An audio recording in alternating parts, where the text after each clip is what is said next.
ઓમ સાંઈરામ મિત્રો. દૈનંદિન સાંઈ બોધ 9 જાન્યુઆરી. શ્રી સાંઈનાથ અને આપણા સ્વરૂપમાંનું અદ્વૈત્ય સતત જાણવું એ જ સ્વસ્વરૂપનું અનુસંધાન છે. અનેક પ્રકારના ભક્તો, અનેક પ્રકારની ભક્તિ, ભક્તિના પ્રકાર અનેક કથન કરવું, સંક્ષેપમાં તેમની લક્ષણ સ્થિતિ યથામતિ કથન કરવું. સાંઈ ભક્ત બાબતે ગ્રંથકાર એકરૂપ થઈ જાય છે. તે કહે છે, શિવ અને શક્તિ, પુરુષ અને પ્રકૃતિ, પ્રાણ અને ગતિ, દીપ અને દીપ્તિની કલ્પના એટલે શુદ્ધ બ્રહ્મ ચૈતન્યની વિકૃતિ હોય તેમાં એક માં દૈત્યની કલ્પના કરે છે. પ્રભુ કોઈ એકમાં લીન થતા નથી.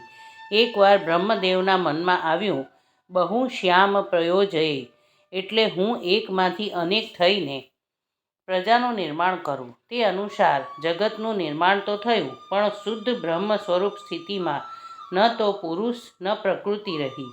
જ્યાં કાયમ આત્મ સૂર્ય ઝળકતો રહે છે, ત્યાં વળી દિવસ અને રાત્રિનો ભેદ ક્યાંથી રહે? આ સાંઈ સદ્ગુરુ વાસ્તવમાં તો નિર્ગુણ છે, તોય ભક્તોના કલ્યાણાર્થે સગુણ નિર્મળ ગુણ થયા. તે સાંઈ સમર્થના શરણે જાય છે, તેના અનેક અનર્થ નષ્ટ થાય છે. તેથી જ ગ્રંથકાર સાંઈના ચરણોમાં નતમસ્તક થાય છે. પ્રાણી માત્ર અને ચળ અચળ જીવોમાં શ્રી સાંઈ ભગવાન જ બિરાજે છે.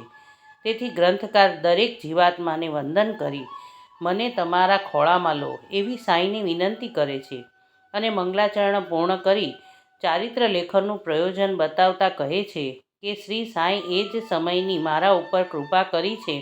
તે સમયથી હું સંપૂર્ણપણે સાંઈ ભક્તિમાં તલ્લીન થયો છું.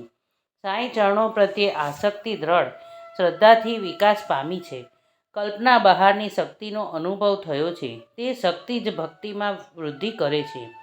સાંઈ ચરણો પ્રત્યે આસક્તિ પ્રગટ થાય એટલે સંસારમાં રહીને પણ સંસારની નિવૃત્તિ થાય છે. તે આનંદ વૃત્તિનો લાભ થાય છે. ભક્તિના વિવિધ પ્રકાર અનેક પ્રકારે અનેક વક્તવ્યનો માધ્યમ દ્વારા કહેવામાં આવ્યા છે. તેમના લક્ષણો ગ્રંથકાર ટૂંકમાં સમજાવે છે. હંમેશા સ્વસ્વરૂપ અનુસંધાન એ ભક્તિનું મુખ્ય લક્ષણ છે એવું વેદશાસ્ત્ર પારંગત આચાર્યો કહે છે. પરાશર વ્યાસ કહે છે કે ભગવાનની સેવા કરી તેમના પ્રત્યે પ્રેમ વ્યક્ત કરવો તેને અર્ચના ભક્તિ કહેવાય.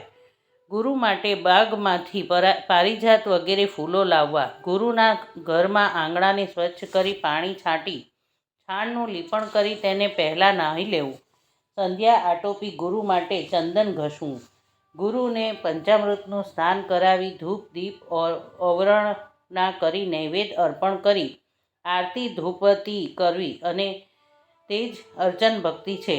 આ ભક્તિ બાબતે વધારે વિવેચન આવતીકાલે કરશું. ઓમ સાંઈરામ.